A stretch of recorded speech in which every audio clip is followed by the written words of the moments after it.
দুষ্ট বউ সারাদিন স্বামী বন্ধু রাস্তাঘাটে পরিশ্রম করলো, সারাদিন পরিশ্রম করে রাত্র যখন হলো স্বামী স্ত্রী বন্ধু একই বিছানায় চলে গেল। কোথায়? একই বিছানায় চলে গেল। স্বামীর মনে চেয়েছে স্ত্রীর সাথে বন্ধু একটু প্রেমের আলাপ করবে, তাদের দুজন দুজনকে ভালোবাসা ভাগাভাগি করে দিবে। এবার বন্ধু আমি ভেঙে না বললে আপনারা বুঝবেন না, সত্য কথায় কোনো লজ্জা নাই। আমার নবী যেইভাবে বন্ধু শিক্ষা দিয়েছে, ট্রেনিং দিয়েছে, আমার নবী বলেছেন স্বামী আদর করে স্ত্রীকে কাপড়ের আঁচল ধরে টান দিল, স্ত্রীকে ভালোবাসবে, প্রায় সারাদিনের ক্লান্তি সে দূর করবে। বন্ধু স্ত্রী তার ডাকে সারা দিল না, মুখটা অন্যদিকে ঘুরিয়ে ঘুমায় রইল।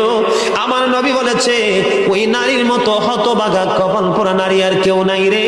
যখন সে মুখটা অন্যদিকে ঘুরিয়ে দিল, স্বামীর মনে বড় ব্যথা লেগেছে। বন্ধু মানুষের চামড়া বুড়ো হলে তাকে বুড়ো বলে না, মন যদি বুড়ো হয়ে যায় সে হলো বুড়ো। ঠিক কিনা বলেন? কারণ ভালোবাসা চামড়ায় থাকে না, ভালোবাসা থাকে বন্ধু আত্মার ঘরে। ঠিক কিনা বলেন? এবার বন্ধু আল্লাহর হাবিব বলেছেন স্ত্রী স্বামীর ডাকে সাড়া দিল না। স্বামী কত ভালোবেসে সারাদিন পরিশ্রমী হৃদয়নি স্ত্রীর সাথে বন্ধু চরকার ডাকলো কাছে, আমার নবী বলেছেন সে স্বামীর ডাকে সাড়া দিল না, অন্যদিকে মুখ ঘুরিয়ে রাত্রটা পার করে দিল।